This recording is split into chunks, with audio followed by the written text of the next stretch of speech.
Hello friends, नमस्कार। मैं मुन्ना कुमार। आप सभी को YouTube channel talent study lover पर स्वागत है। आज बिहार हिस्ट्री की प्रैक्टिस सीरीज की क्लास 19 स्टार्ट करते हैं। उससे पहले आपको बता दें कि इस क्लास की पीडीएफ आपको टेलीग्राम पर प्रोवाइड करा दिए जाते हैं, तो आप रिवीजन के लिए इसे डाउनलोड कर सकते हैं। ठीक है। और टेलीग्राम किस तरह से ज्वाइन करना है, तो टेलीग्राम की जो लिंक है वो आपको वीडियो के नीचे डिस्क्रिप्शन बॉक्स में दे दिया गया है। तो चलिए शुरू करते हैं आज की क्लास, आज के फर्स्ट क्वेश्चन से। तो आज का पहला क्वेश्चन है, 16वीं शताब्दी में किस भारतीय शासक ने चांदी का सिक्का जारी किया और इसे रुपये का नाम दिया। ठीक है। तो इस क्वेश्चन का राइट आंसर है ऑप्शन ए, शेर शाह सूरी के द्वारा यह जारी किया गया था। शेर शाह सूरी का बचपन का नाम क्या था, तो बचपन का नाम इनका था फरीद खां। फरीद खां इनका बचपन का नाम था। इनके द्वारा सूरवंश की स्थापना किया गया था। सूरवंश की स्थापना कब हुआ था, तो जब 1540 ईस्वी में कन्नौज का युद्ध हुआ था। किसके बीच में? शेर शाह सूरी और हुमायूं के बीच में, जिसमें हुमायूं हारा था। ठीक है ना। उसके बाद फिर सूरवंश की स्थापना किया गया था। किनके द्वारा? शेर शाह सूरी जी के द्वारा। ठीक है। चलिए बढ़ते हैं आगे नेक्स्ट क्वेश्चन की ओर। नेक्स्ट है क्वेश्चन नंबर 2। क्वेश्चन नंबर 2 है, यू कैन बीन नामक पुस्तक के लेखक निम्नलिखित में से कौन है। तो इस क्वेश्चन का राइट आंसर है आपका ऑप्शन ए। किनके द्वारा? शिव खेड़ा के द्वारा लिखा गया पुस्तक है। इनके द्वारा एक फाउंडेशन स्थापना किया गया था, एक संगठन जिसका नाम था कंट्री फर्स्ट फाउंडेशन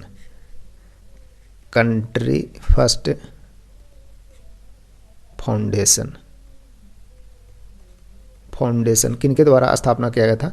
यह एक संगठन था जो कि शिव खेड़ा जी के द्वारा स्थापित किया गया था। दीपा कर्माकर क्या है? एक जिम्नास्ट है, भारतीय जिम्नास्ट है, जो कि त्रिपुरा से संबंधित है, त्रिपुरा राज्य से संबंधित है। इनकी आत्मकथा है जिसका नाम क्या है, तो द स्मॉल बंडर के लेखक कौन है, तो इनके आत्मकथा है किनका? दीपा कर्माकर का। ठीक है। चलिए बढ़ते हैं आगे नेक्स्ट क्वेश्चन की ओर। नेक्स्ट है क्वेश्चन नंबर 3। क्वेश्चन नंबर 3 है, यूनेस्को विरासत स्थल शोर मंदिर किस राज्य में स्थित है। शोर मंदिर जो है वो किस राज्य में स्थित है, तो इस क्वेश्चन का राइट आंसर है ऑप्शन डी। शोर मंदिर तमिलनाडु के महाबलीपुरम में स्थित है। कहाँ? महाबलीपुरम में स्थित है शोर मंदिर, जिसे 1984 में शोर मंदिर को क्या किया गया था? यूनेस्को हेरिटेज यानी UNESCO यूनेस्को में शामिल किया गया था। कब? 1984 में किया गया था।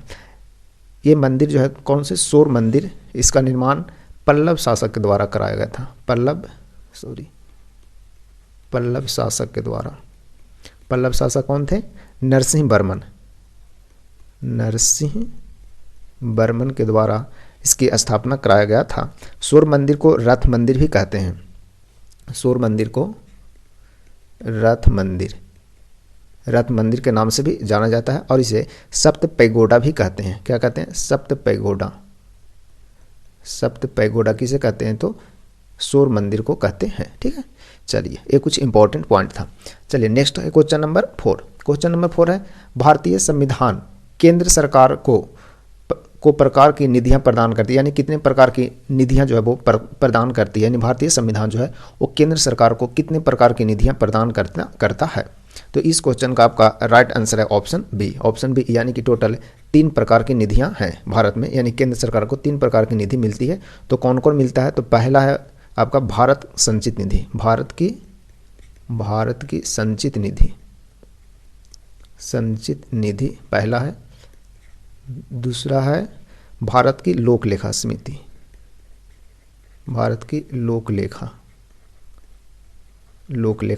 ठीक है। और तीसरा है क्या? आकस्मिकता निधि,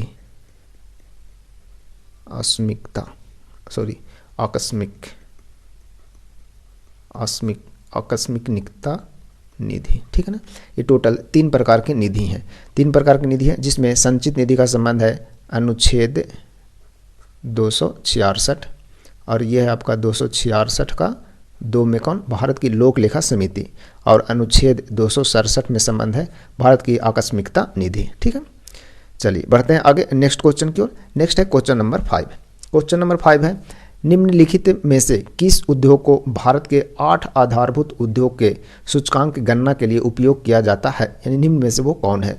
तो इस क्वेश्चन का आपका राइट आंसर है ऑप्शन डी, रिफाइनरी उद्योग है। यानी टोटल भारत में टोटल 8 आधारभूत उद्योग हैं, जिनमें कौन कौन आते हैं देख लेते हैं, ठीक है ना। टोटल 8 आधारभूत उद्योग हैं, जिसमें पहला आपका कोयला, ठीक है, कोयला के बाद हो गया कच्चा तेल, प्राकृतिक गैस, उसके बाद रिफाइनरी उत्पाद,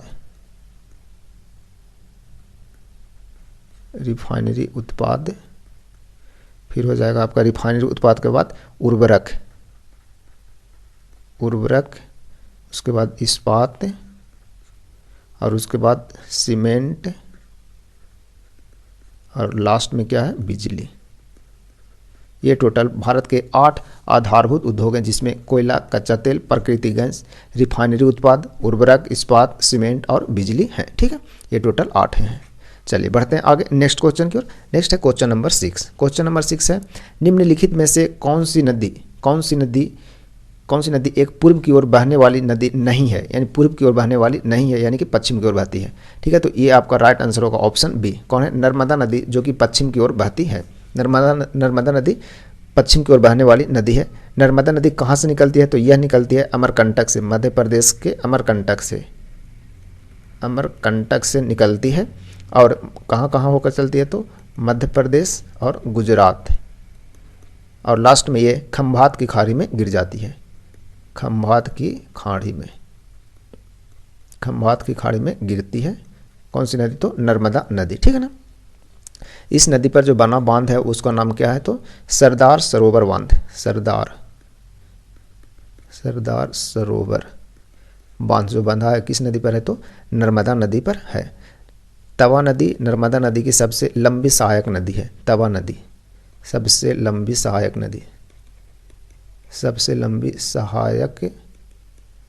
नदी कौन है, तो तवा नदी है, ठीक है ना। तवा नदी किसका, नर्मदा नदी की। पश्चिम की ओर बहने वाले कुछ प्रमुख नदी हैं, पश्चिम की ओर बहने वाले तो देख लेते हैं कौन कौन सी है नदी। पश्चिम की ओर बहने वाली प्रमुख नदी है, जैसे आपका हो गया क्या, नर्मदा, ताप्ती के बाद हो गया आपका लूनी नदी, फिर माही नदी और साबरमती नदी। ये सभी नदी कहाँ किधर बहती है, तो पश्चिम की ओर बहने वाली नदियाँ हैं, ठीक है ना। पश्चिम की ओर बहने वाली नर्मदा, ताप्ती, लूनी, माही, साबरमती नदी, ये सभी पश्चिम की ओर बहने वाली नदियाँ हैं। चलिए बढ़ते हैं नेक्स्ट क्वेश्चन की ओर। नेक्स्ट है क्वेश्चन नंबर 7। क्वेश्चन नंबर 7 है, नई लोकसभा निर्वाचित होने के उपरांत वर्तमान लोकसभा के अंतिम सत्र हेतु निम्नलिखित में से कौन सा शब्द प्रयोग किया जाता है। यानी जब तक नया लोकसभा निर्वाचित होता है, उसके पहले जो वर्तमान लोकसभा चल रहा है उसके अंतिम सत्र होते हैं, उसमें कौन सा शब्द का उपयोग किया जाता है। तो इस क्वेश्चन का राइट आंसर है ऑप्शन बी, लेम डक शब्द का प्रयोग किया जाता है, ठीक है। कोरम किसे कहते हैं, तो कोरम का मतलब होता है जितने भी कोरम का मतलब होता है प्रत्येक सदन में पीठासीन अधिकारी समेत कुल सदस्य जो होते हैं, कुल सदस्यों का 1/10 हिस्सा होता है, 1/10वां हिस्सा इसे कोरम कहते हैं, ठीक है ना, कोरम कहते हैं। एक होता है आपका प्रोटेम जो होता है, प्रोटेम स्पीकर की नियुक्ति राष्ट्रपति के द्वारा किया जाता है। प्रोटेम स्पीकर जो होते हैं, स्पीकर जिनकी नियुक्ति किसके द्वारा किया जाता है, राष्ट्रपति के द्वारा किया जाता है इनकी नियुक्ति, ठीक है ना। चलिए बढ़ते हैं आगे नेक्स्ट क्वेश्चन की ओर। नेक्स्ट है क्वेश्चन नंबर है आपका 8। क्वेश्चन नंबर 8 है, नागरहोल राष्ट्रीय उद्यान स्थित है। नागरहोल राष्ट्रीय उद्यान कहाँ स्थित है, तो इस क्वेश्चन का आपका राइट आंसर है ऑप्शन डी, यानी कहाँ स्थित है, तो कर्नाटक में स्थित है नागरहोल राष्ट्रीय उद्यान, जिसे दूसरा नाम क्या बोलते हैं, तो दूसरा नाम है इसका राजीव गांधी राष्ट्रीय उद्यान भी बोलते हैं। राजीव गांधी राष्ट्रीय उद्यान किसे बोलते हैं, तो नागरहोल राष्ट्रीय उद्यान को ही बोलते हैं, ठीक है। चलिए नेक्स्ट क्वेश्चन को बढ़ते हैं। नेक्स्ट है क्वेश्चन नंबर 9। भारत में ब्रिटिश शासन में पहले गवर्नर कौन थे, पहले गवर्नर जनरल कौन थे। भारत में ब्रिटिश शासन में पहले गवर्नर जनरल कौन थे, तो इस क्वेश्चन का आपका राइट आंसर है ऑप्शन बी, कौन थे, Warren Hastings. Warren Hastings Bharat के प्रथम गवर्नर जनरल रहे थे, जिनका कार्यकाल कब से कब तक रहा था, तो 1772 ईस्वी से लेकर के 1784 ईस्वी और फिर 1784 से 85 ईस्वी तक इनका कार्यकाल रहा था। वारेन हेस्टिंग्स के समय में ही 1784 ईस्वी में विलियम जोन्स के द्वारा कलकत्ता में एशियाटिक सोसाइटी ऑफ बंगाल की स्थापना किया गया था। एशियाटिक सोसाइटी ऑफ बंगाल की स्थापना किसके द्वारा, विलियम जोन्स के द्वारा किया गया था 1784 ईस्वी में। ठीक है, चलिए बढ़ते हैं नेक्स्ट क्वेश्चन की ओर। नेक्स्ट है क्वेश्चन नंबर 10। क्वेश्चन नंबर 10 है, भारतीय संविधान का निम्नलिखित में से कौन सा अनुच्छेद राष्ट्रपति पर महाभियोग हेतु प्रक्रिया का प्रावधान करता है। ठीक है ना, यानी कि राष्ट्रपति की जो महाभियोग लगता है वो किस अनुच्छेद के तहत लगता है। तो इस क्वेश्चन का आपका राइट आंसर होगा ऑप्शन सी, अनुच्छेद 61 का संबंध है राष्ट्रपति के महाभियोग से संबंधित है। राष्ट्रपति पर महाभियोग की प्रक्रिया कहाँ से लिया गया है, तो महाभियोग की जो प्रक्रिया है लिया गया यूएसए के संविधान से, यानी अमेरिका संविधान से लिया गया है। अनुच्छेद 73 का संबंध किससे है, तो संघ की कार्यपालिका शक्ति से संबंधित है। कौन सी, अनुच्छेद 73 का संबंध है। अनुच्छेद 78 का संबंध किससे है, तो राष्ट्रपति को सूचना देता है कौन, प्रधानमंत्री का दायित्व है, यानी पीएम का दायित्व है। ठीक है ना, पीएम का दायित्व है किनको, सूचना देना। ठीक है ना, सूचना देना किनको, राष्ट्रपति को। और अनुच्छेद 88 का संबंध है किससे, तो अनुच्छेद 88 है मंत्री और महान्यायवादी के, ठीक है ना, जो सदन में मंत्री होते हैं और महान्यायवादी के अधिकार से संबंधित है, यानी मंत्री और महान्यायवादी के अधिकार से, ठीक है ना, अधिकार से संबंधित है अनुच्छेद 88 है। ठीक है, चलिए बढ़ते हैं आगे नेक्स्ट क्वेश्चन की। नेक्स्ट है क्वेश्चन नंबर 11, पंचायती राज से संबंधित निम्नलिखित कथनों में कौन सा सही नहीं है, यानी कौन सा कथन जो है वो पंचायती राज्य के बारे में गलत है। तो इस क्वेश्चन का आपका राइट आंसर होगा ऑप्शन बी, यानी कि 73वां संविधान संशोधन जो कि 15 अगस्त 1993 ईस्वी में प्रभावी हुआ, जो कि बिल्कुल गलत है। यह प्रभावी कब हुआ था, तो प्रभावी हुआ था 73वां संविधान संशोधन जो प्रभावी हुआ था, यह हुआ था आपका 24 अप्रैल, ठीक है ना, 24 अप्रैल 1993 को प्रभावी हुआ था। 73वें संविधान संशोधन में पंचायती राज की जो व्यवस्था अपनाई गई वो त्रिस्तरीय थी। ठीक है ना, 73वें संविधान संशोधन में जो कि हुआ था 1992 में, लेकिन प्रभावी हुआ था 24 अप्रैल 1993 में। इसमें त्रिस्तरीय था, त्रिस्तरीय पंचायती राज, ठीक है ना, त्रिस्तरीय को स्वीकृत किया गया था। चलिए बढ़ते हैं आगे नेक्स्ट क्वेश्चन की ओर। नेक्स्ट है क्वेश्चन नंबर 12। क्वेश्चन नंबर 12 है, बिहार के गांवों तक वैज्ञानिक खेती को प्रभावी एवं गहरी पहुंच के लिए कौन योजना प्रारंभ किया गया था, यानी कौन सी योजना प्रारंभ किया गया है। तो इस क्वेश्चन का आपका राइट आंसर है ऑप्शन बी, यानी कि मेरा गांव मेरा गौरव, ठीक है ना, मेरा गांव मेरा गौरव शुरू किया गया है, यानी प्रारंभ किया गया, जो कि कब शुरू किया गया था, तो वर्ष 2015 में शुरू किया गया है योजना था। ठीक है, चलिए नेक्स्ट क्वेश्चन है। नेक्स्ट है क्वेश्चन नंबर 13, भारत दुनिया के भौगोलिक क्षेत्रफल का कितना प्रतिशत भाग है, यानी भारत जो है टोटल विश्व का कितना प्रतिशत भौगोलिक क्षेत्र रखता है लगभग में। तो इस क्वेश्चन का आपका राइट आंसर है ऑप्शन ए, लगभग कितना है, लगभग 2%, यानी एक्यूरेट बोलें तो इंडिया का जो पूरा क्षेत्रफल है भारत का, वो है आपका, भारत का टोटल क्षेत्रफल है 2.42% है पूरे विश्व का, तो लगभग 2%। ठीक है, और पूरा क्षेत्रफल यदि वर्ग किलोमीटर में देखें तो 32,87,263 वर्ग किलोमीटर है। ठीक है ना, वर्ग किलोमीटर है भारत की टोटल। ठीक है ना, क्षेत्रफल की दृष्टि से भारत जो है वो कौन सा राष्ट्र है, तो क्षेत्रफल की दृष्टि से सबसे बड़ा 7वां राष्ट्र है भारत। ठीक है ना, 7वां राष्ट्र है। इनके पहले सबसे फर्स्ट में कौन आता है, तो सबसे पहले आपका रूस, फिर आता है कनाडा, ठीक है ना, कनाडा के बाद फिर आता है अमेरिका USA, उसके बाद आता है चीन के बाद ब्राज़ील के बाद ऑस्ट्रेलिया, उसके बाद फिर 7वां नंबर है भारत का। ठीक है, चलिए बढ़ते हैं आगे नेक्स्ट क्वेश्चन की ओर। नेक्स्ट है क्वेश्चन नंबर 14 नंबर क्वेश्चन है, 2 lives टू लाइव्स पुस्तक किसके लेखक हैं? टू लाइव्स पुस्तक के लेखक जो हैं वो कौन है? तो इस क्वेश्चन का आपका राइट आंसर है ऑप्शन डी। कौन है? विक्रम सेठ के द्वारा लिखा गया पुस्तक है टू लाइव्स, ठीक है ना। विक्रम सेठ के द्वारा एक और बहुत इंपॉर्टेंट पुस्तक लिखा गया जिसका नाम है क्या? The suitable boy. The suitable boy के लेखक कौन है? तो विक्रम सेठ है, ठीक है ना। दूसरा पुस्तक एक और है इनका सानेट नामक पुस्तक है, उनके लेखक कौन है? तो विक्रम सेठ के द्वारा लिखा गया पुस्तक है, ठीक है। चलिए बढ़ते हैं आगे नेक्स्ट क्वेश्चन की ओर। नेक्स्ट है क्वेश्चन नंबर आपका 15 नंबर क्वेश्चन है, अफ्रीकी देश जाम्बिया की राजधानी है। अफ्रीकी देश जाम्बिया की राजधानी कहाँ है? तो इस क्वेश्चन का आपका राइट आंसर है ऑप्शन सी।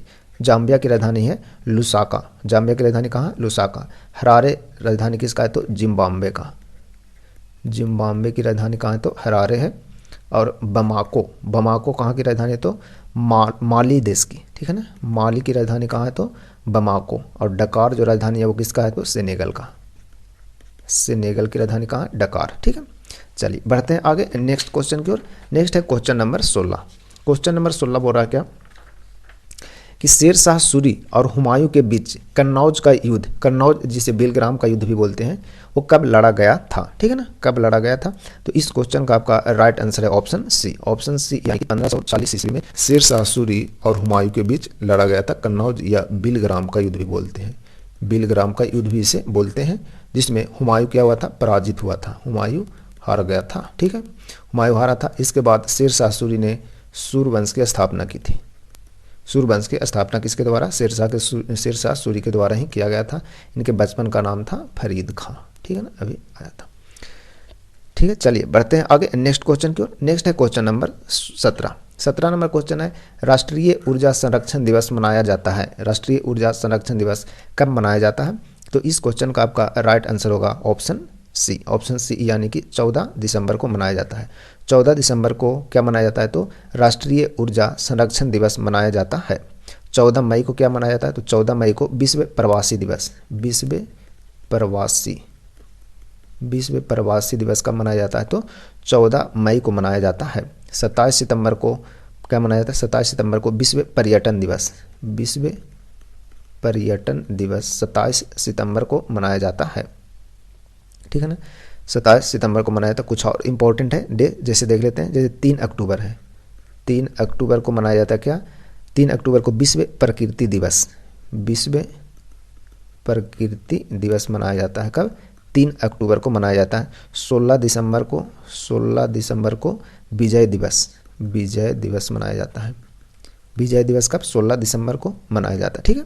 चलिए बढ़ते हैं आगे नेक्स्ट क्वेश्चन की ओर। नेक्स्ट है क्वेश्चन नंबर 18। क्वेश्चन नंबर 18 है, दुनिया के एकमात्र समुद्र का नाम बताइए जिसके पास भूमि सीमा नहीं है। दुनिया का एकमात्र समुद्र का नाम बताइए जिसके पास भूमि सीमा नहीं है। तो इस क्वेश्चन का आपका राइट आंसर है ऑप्शन सी, सारगैसो सागर जिसके पास भूमि नहीं है, ठीक है ना। सारगैसो सागर उत्तरी अटलांटिक महासागर में 20 डिग्री से 40 डिग्री उत्तरी अक्षांश के मध्य स्थित है। जो सारगैसो सागर है वो कहाँ से कहाँ स्थित है? तो 20 डिग्री अक्षांश से उत्तरी अक्षांश से 40 डिग्री उत्तरी अक्षांश, 40 डिग्री उत्तरी अक्षांश पर स्थित है, ठीक है, अक्षांश पर स्थित है, ठीक है ना। चलिए बढ़ते हैं आगे नेक्स्ट क्वेश्चन की ओर। नेक्स्ट है क्वेश्चन नंबर 19। क्वेश्चन नंबर 19 है, निम्नलिखित में से किसे सीमांत गांधी के नाम से जाना जाता है? सीमांत गांधी के नाम से निम्नलिखित में से किन्हें जाना जाता है? तो इस क्वेश्चन का राइट आंसर है आपका ऑप्शन बी। ऑप्शन बी यानी कि खान अब्दुल गफ्फार खां को सीमांत गांधी के नाम से जाना जाता है। भारत रत्न पाने वाले पहले विदेशी थे ये, पहले विदेशी भारत रत्न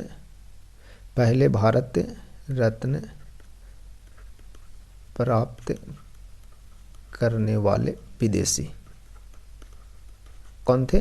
तो ये थे आपके खान अब्दुल गफ्फार खान। इनके द्वारा एक संगठन शुरुआत किया गया था जिसका नाम क्या था? खुदाई खिदमतगार। खुदाई खिदमतगार किसकी स्थापना किसके द्वारा किया गया था? खुदाई खिदमतगार का स्थापना किया गया था। किनके द्वारा? तो खुदाई खिदमतगार की स्थापना 1929 में किया गया था, ठीक है ना। इनके द्वारा एक पत्रिका निकाला गया जिसका नाम था क्या, पख्तून। पख्तून पत्रिका निकाला गया था किनके द्वारा, ये पत्रिका था पख्तून। पख्तून पत्रिका निकाला गया था, पत्रिका खान अब्दुल गफ्फार खान के द्वारा निकाला गया था। ठीक है, चलिए बढ़ते हैं आगे नेक्स्ट क्वेश्चन की ओर। नेक्स्ट है क्वेश्चन नंबर 20। दक्षिण अमेरिका के अर्जेंटीना एवं उरुग्वे में विस्तृत घास के मैदान को जाना जाता है, किस नाम से जाना जाता है? तो इस क्वेश्चन का आपका राइट आंसर है ऑप्शन ए, किसके नाम से, पंपाज के नाम से जाना जाता है। किसके नाम से, पंपाज के नाम से। बेल्ड घास के मैदान है जो कि कहाँ पाया जाता है, दक्षिण अफ्रीका में। बेल्ड दक्षिण अफ्रीका में पाया जाता है, जो कि क्या है, शीतोष्ण घास का मैदान है। कौन सा है, शीतोष्ण घास मैदान है। कौन सा, तो बेल्ट। ठीक है ना। प्रेरी जो कि उत्तरी अमेरिका में पाया जाता है, उत्तरी अमेरिका में घास का मैदान है। ठीक है ना, ये भी शीतोष्ण है, ये भी कैसा है, शीतोष्ण घास का मैदान है। और सवाना जो है आपका क्या है, सवाना घास का मैदान उष्ण कटिबंधीय, ये भी अफ्रीका महाद्वीप में पाया जाता है। अफ्रीका महाद्वीप में पाया जाता है, लेकिन उष्ण कटिबंधीय है ये, उष्ण कटिबंधीय घास का मैदान है सवाना। प्रेरी घास का मैदान है जो कि उत्तरी अमेरिका में है, शीतोष्ण घास का मैदान है। बेल्ट शीतोष्ण है दक्षिण अफ्रीका में, और सवाना उष्ण कटिबंधीय जो कि अफ्रीका महाद्वीप में पाया जाता है। चलिए बढ़ते हैं नेक्स्ट क्वेश्चन की ओर। नेक्स्ट है क्वेश्चन नंबर 21 नंबर क्वेश्चन है, लैटिन अमेरिका के निम्नलिखित में से किस देश में जनसंख्या का घनत्व निम्नतम है? यानी लैटिन अमेरिका में किस देश का जनसंख्या घनत्व जो है वो न्यूनतम है? तो इस क्वेश्चन का आपका राइट आंसर है ऑप्शन ए, यानी कि ब्राज़ील में जनसंख्या घनत्व जो है वो सबसे कम है। विश्व में सर्वाधिक जनसंख्या घनत्व वाला देश कौन है? तो विश्व में सबसे अधिक जनसंख्या घनत्व है विश्व में, ठीक है ना, विश्व में सबसे अधिक जनसंख्या घनत्व है कहाँ? तो मोनाको देश का, ठीक है ना, मोनाको का सबसे अधिक है। जबकि सबसे कम जनसंख्या घनत्व वाला कौन है? तो विश्व में सबसे कम वाला कौन है? तो सबसे कम है जनसंख्या घनत्व मंगोलिया देश का सबसे कम जनसंख्या घनत्व है। ठीक है, चलिए बढ़ते हैं आगे नेक्स्ट क्वेश्चन की ओर। नेक्स्ट है क्वेश्चन नंबर 22। 1857 तक भारत के मुगल सम्राटों का लगभग 200 वर्षों तक निवास स्थान रह चुका था, जो निम्न में से कौन है? ठीक है ना। तो इस क्वेश्चन का आपका राइट आंसर होगा ऑप्शन डी, यानी कौन है? लाल किला जो कि 1857 ईस्वी तक भारत के मुगल सम्राटों का लगभग 200 वर्षों तक निवास स्थान रह चुका था। दिल्ली का लाल किला का निर्माण जो है किसके द्वारा कराया गया था? तो यह शाहजहां के द्वारा करवाया गया था। किसके द्वारा? शाहजहां के द्वारा करवाया गया था। शाहजहां ने 1638 ईस्वी में राजधानी आगरा से कहाँ कर लिया था? दिल्ली कर लिया था ना, ठीक है ना, आगरा से दिल्ली कर लिया था। शाहजहां का शासनकाल जो कब से कब तक चला था? शाहजहां का शासनकाल जो है, इनका शाहजहां का शासनकाल 1628 से लेकर के 1658 ईस्वी तक रहा था। ठीक है, चलिए बढ़ते हैं आगे नेक्स्ट क्वेश्चन की ओर। नेक्स्ट है क्वेश्चन नंबर 23 नंबर क्वेश्चन है, जनता द्वारा मुद्रा के रूप में अपने पास रखे गए धन और उसके द्वारा बैंक में धन के अनुपात को क्या कहते हैं? जनता द्वारा मुद्रा के रूप में अपने पास रखे गए धन और उसके द्वारा बैंक में जमा धन के अनुपात को क्या कहते हैं? तो इस क्वेश्चन का राइट आंसर है ऑप्शन ए, क्या कहते हैं? उसे मुद्रा जमा अनुपात कहते हैं, मुद्रा जमा अनुपात कहते हैं। ठीक है, याद रखिएगा। चलिए बढ़ते हैं नेक्स्ट क्वेश्चन की ओर। नेक्स्ट है क्वेश्चन नंबर 24। इजराइल की मुद्रा क्या है? इजराइल की मुद्रा का नाम क्या है? तो इस क्वेश्चन का राइट आंसर है ऑप्शन ए, क्या है? नई शेकल जो है वो इजराइल की मुद्रा है। इजराइल की संसद का नाम क्या है? तो संसद का नाम है क्या? नेसेट, ठीक है ना, नेसेट क्या है? संसद का नाम है। इजराइल की गुप्तचर संस्था है, गुप्तचर संस्था जिसे क्या बोलते हैं? मोसाद क्या है? गुप्तचर संस्था, ठीक है ना, मोसाद है। यरूशलेम यरूशलेम जो शहर है वो यहूदी, ईसाई और मुस्लिम तीनों के लिए पवित्र भूमि है। कौन? यरूशलेम, ठीक है ना, जो कि इजराइल के राजधानी भी माना जाता है। चलिए बढ़ते हैं आगे नेक्स्ट क्वेश्चन की ओर। नेक्स्ट है क्वेश्चन नंबर 25 नंबर क्वेश्चन है, निम्नलिखित में से कपास के संबंध में कौन सा कथन सही नहीं है? यानी कपास के बारे में कौन सा कथन सही नहीं है? तो इस क्वेश्चन का आपका राइट आंसर होगा ऑप्शन ए, यानी कि भारत में छोटे रेशे वाली कपास का सर्वाधिक उत्पादन होता है, यह ऑप्शन गलत है। ठीक है ना, यह ऑप्शन क्या है? गलत है। बाकी सभी भारत में गुजरात राज्य में प्रमुख कपास का उत्पादन राज्यों में से एक है। ठीक है ना, सही बात है। महाराष्ट्र गुजरात के साइड में ज़्यादा होते हैं। कपास की खेती के लिए 50 से 100 सेंटीमीटर वर्षा आदर्श रहती है, ये भी सही है। इसकी पैदावार यानी कपास की पैदावार उपोष्ण एवं उष्णकटिबंधीय जलवायु प्रदेशों में होती है, ये भी कथन है क्या है? सही है, यानी ऑप्शन ए जो है वो गलत है। भारत में कपास के कुल उत्पादन का 16% जो होते हैं छोटी वाली होते हैं, यानी छोटी जो रेशे वाले उत्पादन होते हैं वो 16% होते हैं, और मध्यम वाले जो होते हैं यानी छोटे रेशे वाले होते हैं वो 16% होते हैं, और मध्यम के जो होते हैं मध्यम साइज वाले जो होते हैं वो होते हैं कितना? 43%। ठीक है ना, 43% होते हैं, और लंबे रेशे वाले जो रहते हैं वो लंबे रेशे वाले 41% होते हैं, 41%। तो ये ऑप्शन गलत था। ठीक है ना, कपास के लिए जो उपजाऊ मिट्टी होते हैं वो क्या होती है? काली मिट्टी। ठीक है ना, काली मिट्टी होते हैं, जिसे कपासी मिट्टी भी बोलते हैं। कपासी मिट्टी, रेगुर मिट्टी बोला जाता है। कपास को सफ़ेद सोना भी कहते हैं। कपास को क्या बोलते हैं? सफ़ेद सोना, सफ़ेद सोना बोलते हैं। सफ़ेद सोना किसे बोलते हैं? तो कपास को बोलते हैं। ठीक है, चलिए बढ़ते हैं आगे नेक्स्ट क्वेश्चन की ओर। नेक्स्ट है क्वेश्चन नंबर 26 नंबर है, भारतीय भूवैज्ञानिक सर्वेक्षण का मुख्यालय कहाँ स्थित है? भारतीय भूवैज्ञानिक सर्वेक्षण का मुख्यालय कहाँ स्थित है? तो इस क्वेश्चन का राइट आंसर है ऑप्शन बी। कहाँ है? तो कोलकाता में स्थित है। जिसकी स्थापना कब हुआ था? तो इसकी स्थापना हुआ था 1851 ईस्वी में इसकी स्थापना हुआ था। चलिए बढ़ते हैं नेक्स्ट क्वेश्चन की ओर। नेक्स्ट है क्वेश्चन नंबर 27, निम्नलिखित में से कौन सी नृत्य शैली राजस्थान से संबंधित नहीं है? राजस्थान से संबंधित नहीं है, तो इस क्वेश्चन का राइट आंसर है ऑप्शन बी, लावनी। लावनी राजस्थान से नहीं बल्कि महाराष्ट्र से संबंधित है। कहाँ से? तो महाराष्ट्र से संबंधित है। बाकी गणगौर, घूमर और कालबेलिया ये सभी कहाँ से संबंधित है? तो राजस्थान से संबंधित है। ठीक है, चलिए नेक्स्ट क्वेश्चन है, एक मिनट। नेक्स्ट है क्वेश्चन नंबर 28, देवगढ़ का दशावतार मंदिर निम्नलिखित में से किस राज्य में स्थित है? देवगढ़ का दशावतार मंदिर निम्नलिखित में से किस राज्य में स्थित है? तो इस क्वेश्चन का आपका राइट आंसर है ऑप्शन बी। कहाँ है? तो उत्तर प्रदेश में स्थित है। ठीक है ना, यह मंदिर किन भगवान से संबंधित है? यानी कि देवगढ़ का जो दशावतार मंदिर है उनका संबंध है भगवान विष्णु से संबंधित है, यानी विष्णु भगवान से यह संबंधित मंदिर है। देवगढ़ का जो दशावतार मंदिर है भारत के प्रथम मंदिर है जिसमें गुप्तकालीन मंदिरों को सभी विशेषता जो है वो प्राप्त होता है। यानी दशावतार मंदिर है, इसमें गुप्तकालीन सभी विशेषताएं प्राप्त होते हैं। ठीक है ना, किससे? तो उत्तर प्रदेश में स्थित है देवगढ़ का दशावतार मंदिर से। ठीक है ना, गुप्त काल में किस शैली का प्रयोग होता था मंदिर बनाने में? तो नागर शैली का प्रयोग होता था। कौन सी शैली का? तो नागर शैली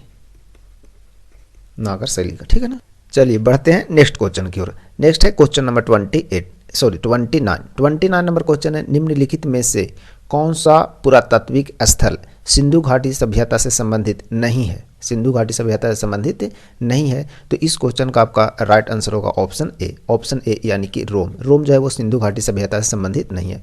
रोम क्या है? तो यह इटली की राजधानी है रोम। ठीक है ना, बाकी सभी बालाकोट, लोथल, कालीबंगा ये सभी सिंधु घाटी सभ्यता से संबंधित है। बालाकोट कहाँ है? तो पाकिस्तान में स्थित है। ठीक है ना, पाकिस्तान में। लोथल गुजरात में, कालीबंगा राजस्थान में, ये सभी सिंधु घाटी सभ्यता की प्राचीन स्थल हैं। ठीक है, चलिए नेक्स्ट है क्वेश्चन नंबर 30, द्वितीय बौद्ध परिषद कहाँ हुई थी? द्वितीय बौद्ध परिषद कहाँ हुआ था? तो इस क्वेश्चन का राइट आंसर है ऑप्शन बी, द्वितीय बौद्ध परिषद वैशाली में हुआ था। ठीक है ना, कुछ सभी बौद्ध सभाएं जो हुआ था वो कहाँ हुआ था देखते हैं। जैसे कि प्रथम बौद्ध सभा जो हुआ था वो कब हुआ था?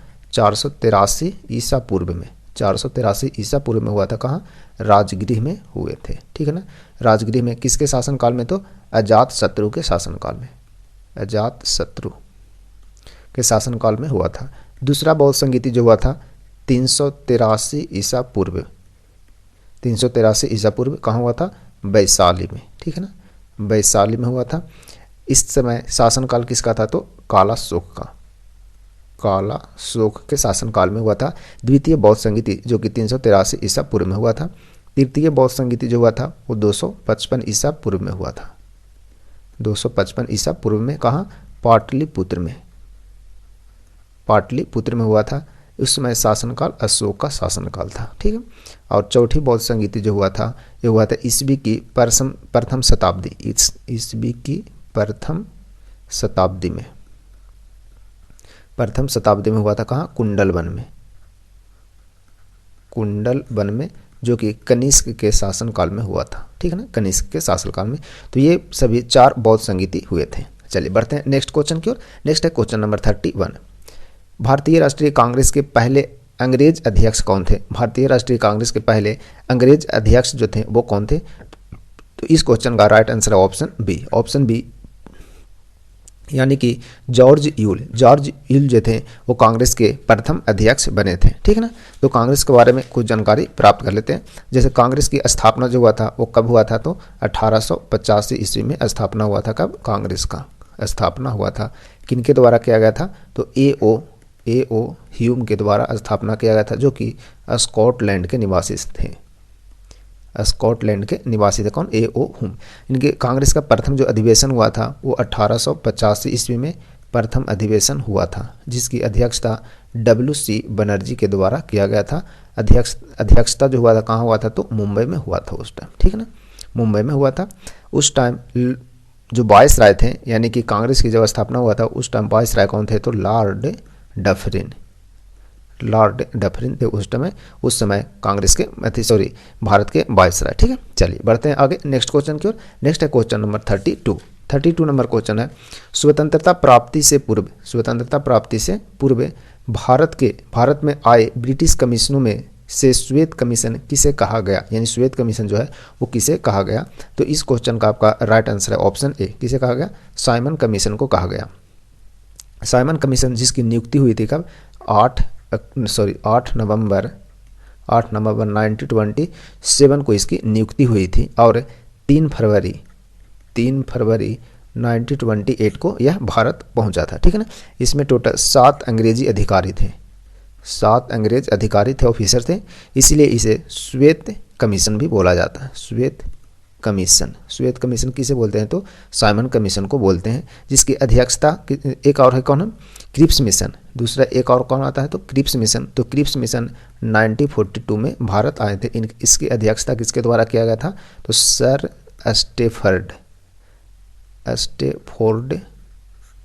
स्टेफोर्ड क्रिप्स के द्वारा इसकी अध्यक्षता किया गया था। ठीक है ना। क्रिप्स मिशन का उद्देश्य क्या था? तो क्रिप्स मिशन का उद्देश्य था कि भारतीय राज्य व्यवस्था में कुछ संवैधानिक सुधार किया जाना चाहिए। ठीक है ना। भारतीय राज्य व्यवस्था से संबंधित था, भारतीय राज्य व्यवस्था में सुधार, भारतीय राज्य व्यवस्था में सुधार से संबंधित था। कौन? Cripps mission. और यह है आपका साइमन कमीशन, जो कि 8 नवंबर 1927 ईस्वी को क्या हुआ था? इसका निर्माण हुआ था और भारत पहुंचा था कब? 3 फरवरी 1928 ईस्वी को। इसमें टोटल 7 अंग्रेज सदस्य थे, इसलिए इसे श्वेत कमीशन भी बोला जाता है। ठीक है। चलिए बढ़ते हैं आगे नेक्स्ट क्वेश्चन की ओर। नेक्स्ट है क्वेश्चन नंबर 33। ब्रिटिश भारत के किस गवर्नर जनरल ने स्थानीय सरकार की स्थापना की पहल की थी? ठीक है। तो इस क्वेश्चन का राइट आंसर होगा ऑप्शन सी, यानी कि लॉर्ड रिपन के द्वारा किया गया था। स्थानीय स्वशासन की शुरुआत जो है किसके द्वारा किया गया था? तो लॉर्ड रिपन के द्वारा किया गया था। 1882 ईस्वी में वर्नाक्यूलर प्रेस एक्ट को समाप्त किसके द्वारा किया गया था? तो लॉर्ड रिपन के द्वारा ही किया गया था। 1882 ईस्वी में वर्नाक्यूलर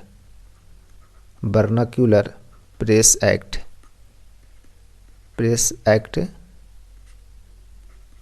एक्ट को समाप्त किसके द्वारा किया गया था? लॉर्ड रिपन के द्वारा। सर्वप्रथम समाचार पत्रों की स्वतंत्रता इन्हीं के द्वारा दिया गया था। समाचार पत्र का जो स्वतंत्रता है, समाचार पत्र का स्वतंत्रता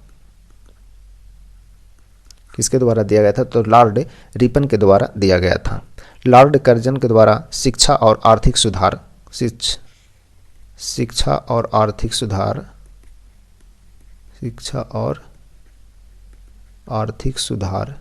सबसे ज़्यादा किया गया था लॉर्ड कर्जन के द्वारा। ठीक है। चलिए बढ़ते हैं आगे नेक्स्ट क्वेश्चन की ओर। नेक्स्ट है क्वेश्चन नंबर 34।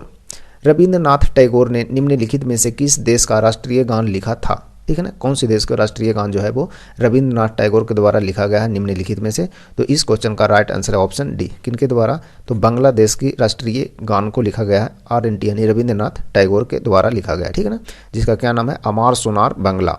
बांग्लादेश की राजधानी कहाँ है? तो ढाका इसकी राजधानी है, अमुद्रा टका है, ठीक है। यहाँ के PM कौन है? तो PM वर्तमान में है शेख हसीना। शेख हसीना जी यहाँ के PM है। और संसद का नाम क्या है? तो यहाँ का संसद का नाम है जातीय संसद, बांग्लादेश के संसद का नाम है, ठीक है। चलिए बढ़ते हैं नेक्स्ट क्वेश्चन की ओर। नेक्स्ट है क्वेश्चन नंबर 35 नंबर क्वेश्चन है, विलियम बेंटिक द्वारा निम्न में से किस सुधारक उपाय को लागू नहीं किया गया था? विलियम बेंटिक के द्वारा किस सुधार को लागू नहीं किया गया था? तो इस क्वेश्चन का राइट आंसर है ऑप्शन ए। दास्ता का अंत जो है वो विलियम बेंटिक के द्वारा नहीं किया गया था। बाकी सभी ठगों का दमन, सती प्रथा का अंत, धर्म में परिवर्तन के कारण असमर्थताओं को दूर करना, ये सभी जो है वो विलियम बेंटिक के द्वारा किया गया था।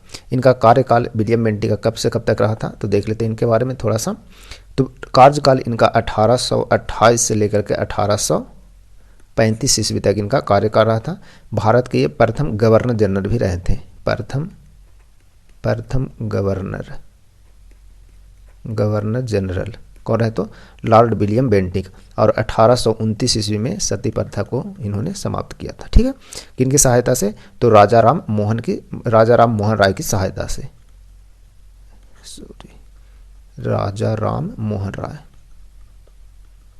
राय की सहायता से 1829 ईस्वी में सती प्रथा का अंत किए थे, ठीक है। चलिए बढ़ते हैं नेक्स्ट क्वेश्चन की ओर। नेक्स्ट है क्वेश्चन नंबर 36।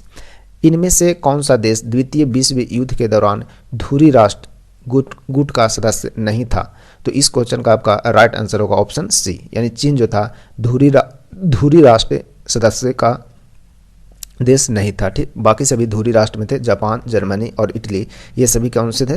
तो धुरी राष्ट्र के सदस्य थे। द्वितीय विश्व युद्ध कब हुआ था? तो द्वितीय विश्व युद्ध जो हुआ था आपका 1939 से लेकर के 45 तक चला था, जिसमें 61 देश ने भाग लिया था। टोटल 61 देश के द्वारा भाग लिया गया था। इसमें विश्व यानी द्वितीय विश्व युद्ध में टोटल विश्व जो है वो 2 भागों में बंट गया था। एक तो हो गया था धुरी राष्ट्र, और दूसरा था मित्र राष्ट्र। 2 भागों में पूरे विश्व बंट गए थे, ठीक है ना।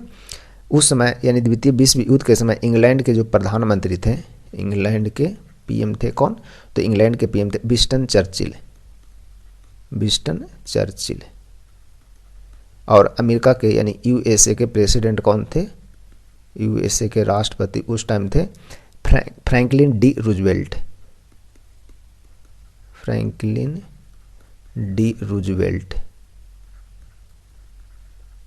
उस टाइम USA के राष्ट्रपति थे, ठीक है। चलिए बढ़ते हैं नेक्स्ट क्वेश्चन की ओर। नेक्स्ट है क्वेश्चन नंबर 37। शिकागो में 1893 ईस्वी में विश्व धर्म संसद में किसने भाग लिया? ठीक है, तो इस क्वेश्चन का राइट आंसर है ऑप्शन बी, यानी किसके द्वारा लिया गया था 1893 में? तो स्वामी विवेकानंद जी के द्वारा ये भाग लिया गया था। इनके बचपन का नाम क्या था? तो नरेंद्र नाथ दत्त इनका बचपन का नाम था। इन्हीं के जन्म दिवस 12 जनवरी पर क्या मनाया था? राष्ट्रीय युवा दिवस मनाया जाता है। ठीक है, चलिए बढ़ते हैं आगे नेक्स्ट क्वेश्चन की ओर। नेक्स्ट है क्वेश्चन नंबर 38। डैश को संविधान सभा का उपाध्यक्ष चुना गया था, यानी कि किन्हें संविधान सभा का उपाध्यक्ष चुना गया था? तो इस क्वेश्चन का आपका राइट आंसर है ऑप्शन डी, एच.सी. मुखर्जी जी को संविधान सभा का उपाध्यक्ष चुना गया था। और उस टाइम प्रथम जो अस्थायी अध्यक्ष बने थे, अस्थायी अध्यक्ष वो कौन बने थे? तो वो बने थे डॉक्टर सच्चिदानंद अस्थायी सदस्य बने थे। उसके बाद फिर कब बने थे? तो 9 दिसंबर 1946 को, उसके 2 दिन बाद यानी कि 11 दिसंबर 1946 को डॉक्टर राजेंद्र प्रसाद अस्थायी सदस्य बने, अस्थायी अध्यक्ष बने थे। ठीक है, अस्थायी अध्यक्ष बने थे कौन? डॉक्टर राजेंद्र प्रसाद। ठीक है, चलिए बढ़ते हैं नेक्स्ट क्वेश्चन की ओर। नेक्स्ट है क्वेश्चन नंबर 39। डैश को भारत के संविधान का वास्तुकार माना जाता है, यानी निम्न में से किन्हें भारतीय संविधान के वास्तुकार माना जाता है? तो इस क्वेश्चन का आपका राइट आंसर है option C, doctor B.R. Ambedkar ji को भारतीय संविधान के वास्तुकार माना जाता है, जो कि प्रारूप समिति के अध्यक्ष भी थे। प्रारूप समिति के अध्यक्ष कौन थे? तो डॉक्टर राजेंद्र प्रसाद थे। इनकी जन्म दिवस मनाया जाता है कब? 14 अप्रैल को। 14 अप्रैल को डॉक्टर अंबेडकर जयंती मनाया जाता है। ठीक है, चलिए बढ़ते हैं आगे नेक्स्ट क्वेश्चन की ओर। नेक्स्ट है क्वेश्चन नंबर 40। क्वेश्चन नंबर 40 है, भारतीय संविधान में कानून बनाने की निर्धारित प्रक्रिया काफ़ी हद तक डैश यानी किस देश के संविधान द्वारा प्रभावित है?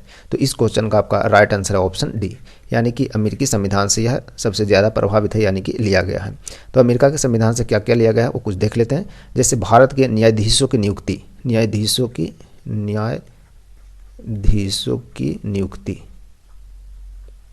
नियुक्ति कहाँ से लिया गया? तो अमेरिकी संविधान से लिया गया है। उसके बाद हो गया न्यायपालिका की स्वतंत्रता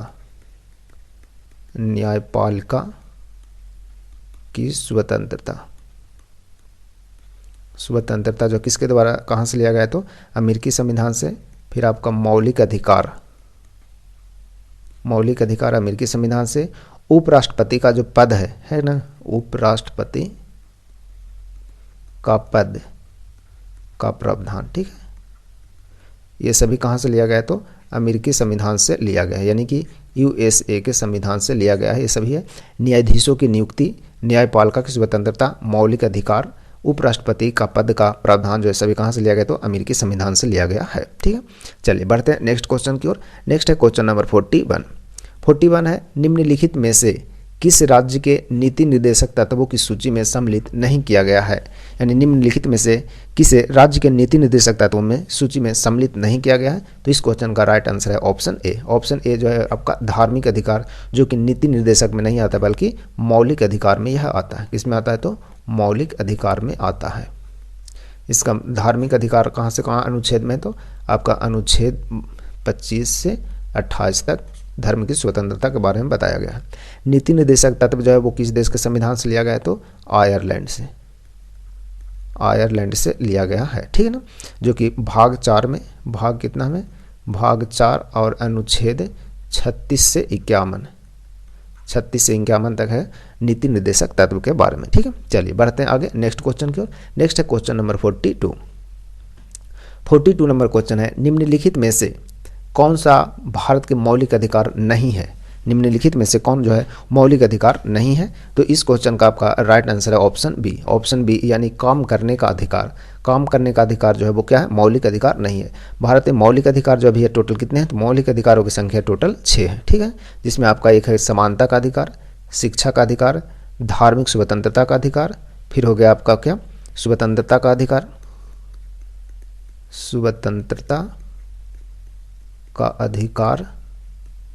कितने हो गए? 1 2 3 4। ठीक है ना, उसके बाद हो गया संस्कृति और शिक्षा संबंधी, हो गया संवैधानिक अधिकार। एक है आपका संवैधानिक अधिकार, और लास्ट 6 नंबर का है शोषण के विरुद्ध अधिकार। यानी टोटल 6 हो गए। आपका एक हो गया समानता का अधिकार, दूसरा शिक्षा का अधिकार, तीसरा धार्मिक स्वतंत्रता का अधिकार, चौथा स्वतंत्रता का अधिकार। ठीक है ना, स्वतंत्रता के बाद फिर हो गया संवैधानिक अधिकार, उसके बाद हो गया शोषण के विरुद्ध अधिकार। ये सभी क्या है? आपका मौलिक अधिकार है, जो कि वर्तमान में 6 हैं, जो कि मूल रूप से 7 था, लेकिन वर्तमान में अभी ये 6 हो गए। ठीक है, चलिए नेक्स्ट क्वेश्चन की ओर बढ़ते हैं। नेक्स्ट है क्वेश्चन नंबर 43 है, भारत का प्रधानमंत्री बनने की न्यूनतम आयु क्या है? भारत की प्रधानमंत्री बनने की न्यूनतम आयु क्या है? तो इस क्वेश्चन का राइट आंसर है ऑप्शन सी। न्यूनतम आयु भारत के प्रधानमंत्री बनने की 25 यानी 25 वर्ष है। प्रधानमंत्री की नियुक्ति किसके द्वारा किया जाता है? तो राष्ट्रपति के द्वारा किया जाता है प्रधानमंत्री की नियुक्ति।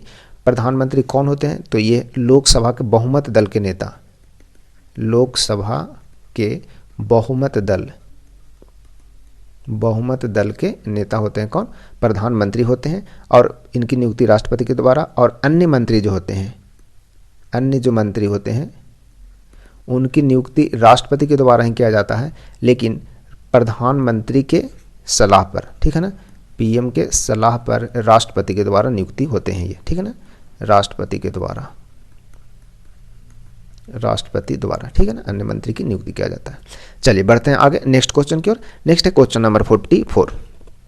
44 नंबर क्वेश्चन है, लोकसभा का प्रथम अधिवेशन किस वर्ष आयोजित किया गया था? लोकसभा का प्रथम अधिवेशन किस वर्ष आयोजित किया गया था? तो इस क्वेश्चन का राइट आंसर है ऑप्शन डी यानी कि 1952 ईस्वी में, 17 अप्रैल 1952 ईस्वी में किया गया था। इसमें सबसे ज़्यादा सीटें किसके द्वारा जीते गए थे? तो कांग्रेस के द्वारा सबसे ज़्यादा सीट जीता गया। किसके द्वारा? तो कांग्रेस के द्वारा जीता गया था। ठीक है, चलिए बढ़ते हैं आगे नेक्स्ट क्वेश्चन की ओर। नेक्स्ट है क्वेश्चन नंबर 45। नगर निगम का अध्यक्ष कौन होता है? नगर निगम का जो अध्यक्ष है वो कौन होता है? तो इस क्वेश्चन का राइट आंसर है ऑप्शन ए, नगर निगम का जो अध्यक्ष होता है वो महापौर होते हैं। जिले में जो छोटे शहर होते हैं, यानी कि जहाँ छोटे शहर होते हैं वहाँ पर क्या होता है? तो नगर पालिका, जहाँ छोटे शहर होते हैं जिले के, और जो बड़े शहर होते हैं, बड़े शहर में क्या होते हैं? तो नगर निगम होते हैं। ठीक है ना, नगर निगम बड़े शहरों में। ठीक है, चलिए बढ़ते हैं आगे नेक्स्ट क्वेश्चन की ओर। नेक्स्ट है क्वेश्चन नंबर 46। पहली महिला लोकसभा अध्यक्ष थी, पहली महिला लोकसभा अध्यक्ष कौन थी? तो इस क्वेश्चन का राइट आंसर है ऑप्शन डी यानी कि कौन थी? मीरा कुमार, जिनकी अध्यक्षता का कार्यकाल कब था? 2009 से लेकर के 2014 ईस्वी तक यह रही थी, जो कि पहली महिला लोकसभा अध्यक्ष रही थी। नेक्स्ट है क्वेश्चन नंबर 47। भारतीय संविधान में वह है कौन है जिसे कौन सा संविधान संशोधन जिसमें 21 वर्ष से 18 वर्ष तक संशोधन क्वेश्चन ये गलत हो गया टाइप थोड़ा सा। भारतीय संविधान का कौन सा अनुच्छेद है जिसमें 21 वर्ष से आयु घटाकर 18 वर्ष कर दिया गया था? मतदान की जो आयु है वो पहले 21 वर्ष था, उसे घटा करके 18 वर्ष कर दिया गया। तो वह कौन सा संविधान संशोधन था? तो इस क्वेश्चन का आपका जो राइट आंसर होगा वो होगा ऑप्शन ए यानी कि 61 यानी 61वां संविधान संशोधन, जो कि 1989 में हुआ था।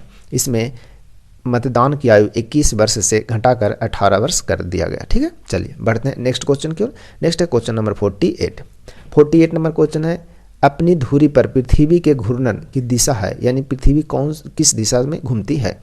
किस दिशा से किस दिशा में पृथ्वी घूमती है? तो इस क्वेश्चन का राइट आंसर है ऑप्शन बी, पृथ्वी आपका पश्चिम से पूर्व दिशा की ओर घूमती है। इसे क्या बोलते हैं? घूर्णन बोलते हैं। पश्चिम से पूर्व की ओर घूमती है पृथ्वी, इसे घूर्णन बोलते हैं। पृथ्वी का एकमात्र उपग्रह है, ठीक है ना, पृथ्वी का एकमात्र उपग्रह कौन है? चंद्रमा एकमात्र उपग्रह है पृथ्वी का। पृथ्वी का जुड़वा बहन किसे कहते हैं? तो जुड़वा बहन किसे कहते हैं? तो शुक्र ग्रह को कहते हैं। ठीक है, चलिए नेक्स्ट है क्वेश्चन नंबर 49 नंबर क्वेश्चन है, प्योंगयांग किस देश की राजधानी है? प्योंगयांग किस देश की राजधानी है? तो इस क्वेश्चन का राइट आंसर है ऑप्शन डी यानी कि उत्तर कोरिया की राजधानी कहाँ है? प्योंगयांग है। ठीक है ना। मालदीव की राजधानी कहाँ है? तो मालदीव की राजधानी माले। मंगोलिया की राजधानी कहाँ है? तो उलान बटोर। मलेशिया की राजधानी कुआलालंपुर मलेशिया की राजधानी। ठीक है, चलिए बढ़ते हैं नेक्स्ट क्वेश्चन की ओर। नेक्स्ट है क्वेश्चन नंबर 50। वायुमंडल की ओजोन परत निम्न में से मुख्यतः किसके द्वारा नष्ट हो रही है? वायुमंडल की जो ओजोन परत है वो किसके द्वारा नष्ट किया जा रहा है? तो इस क्वेश्चन का आपका राइट आंसर है ऑप्शन बी, क्लोरोफ्लोरोकार्बन के द्वारा नष्ट हो रहा है। ओजोन परत का काम क्या है? तो पृथ्वी जो सूर्य से परावैंगनिक किरणें आती है ना, परावैंगनिक किरण उससे क्या करता है? रक्षा करना कार्य होता है किसका? ओजोन परत का। ठीक है ना, ओजोन परत से संबंधित एक प्रोटोकॉल हुआ है जिसे क्या बोलते हैं? मॉन्ट्रियल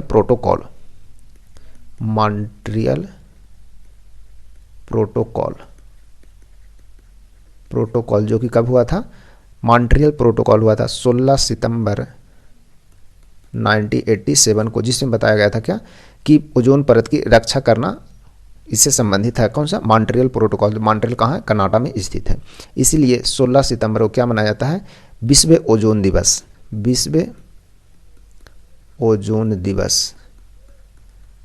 दिवस कब मनाया जाता है? तो 16 सितंबर को मनाया जाता है। ठीक है, तो ये था क्वेश्चन संबंधित कुछ इंपॉर्टेंट पॉइंट।